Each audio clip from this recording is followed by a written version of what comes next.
Alright, so in this video we're going to go over weapons that are good for the zombie apocalypse, bad for the zombie apocalypse, and ones in between.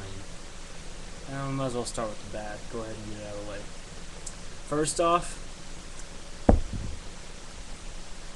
brass knuckles. Obviously a bad thing because you don't want to get right up on a zombie fighting. I mean, if you're fighting off looters and stuff like that, then yeah, go ahead and use them. But don't try and use them against a zombie. Another bad thing, spring assisted folding trench knife. Again, now don't want to be in hand-to-hand combat if you can avoid it. And with the normal trench knife, you've got that blade about that big, and that's perfect. But with this one, your blade's 3 or 4 inches. That's not good enough to fight a zombie. Oh, one of the worst things you can actually take in the zombie apocalypse is a BB gun, but I don't think I need to go over why that's a bad idea. And the next worst thing you can take is a musket. It is slow to reload, it's single shot. This particular one has no rifling to it, so it's going to be inaccurate. And the ramrod's broken on this one, but it's still usable. But just a bad idea to take because it's good for one shot and then it's a club. And you want to try and keep as much distance between you and zombies as possible. Well, let's go with the good ones. Big knives. I mean, yes, they're bulky and tend to weigh more than your average pocket knife, which is understandable, but you can get you a nice lightweight one with a big blade. That's more you can put into a zombie's head, and the further away your hand can still be. What else?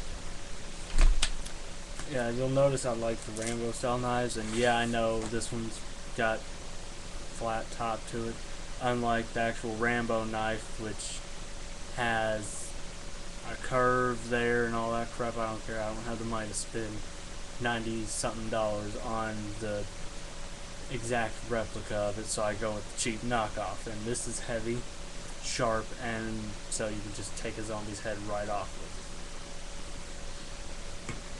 it. Another good idea is the Cold Steel 24-inch Latin machete. It comes in 18 inches, 21 inches, and 24 inches if I remember correctly. It's nice and durable, nice and sharp too. A better reach than anything else really for close quarters combat. The final two good things to take are obviously guns, but the 12 gauge. I don't need to explain that one. If I do, then maybe you should just go ahead and die in the apocalypse. Offer yourself up as human bait. And then some form of semi-automatic rifle. I choose the SKS because, well, I just like it better than anything else. You can find a used one for $200 some places, sometimes more, sometimes less. But yeah, I know you can get some of them new for like $350, $399, depending on where you go. But they're a very reliable gun, and one of the best ones you can get for the apocalypse. Now, for that, maybe a good idea to take weapon. Just really depends on how you plan on going about things with it. Because this is a pistol crossbow. It's good for close range, but it starts getting inaccurate very quickly. So unless you're a really good shot, then it's not a good long range weapon. And it's usually just not a good thing to take with you. But if you're wanting quiet, close-up kills, then yeah, go for it. Just make sure you have quite a few arrows for it, or bolts, as it's going to say on some of the packaging. But just really think carefully if you're going to take that weapon with you. Don't take any of the ones I said would be a bad weapon. I think that's obvious in it. Because again, they're bad weapons. Especially the BB gun.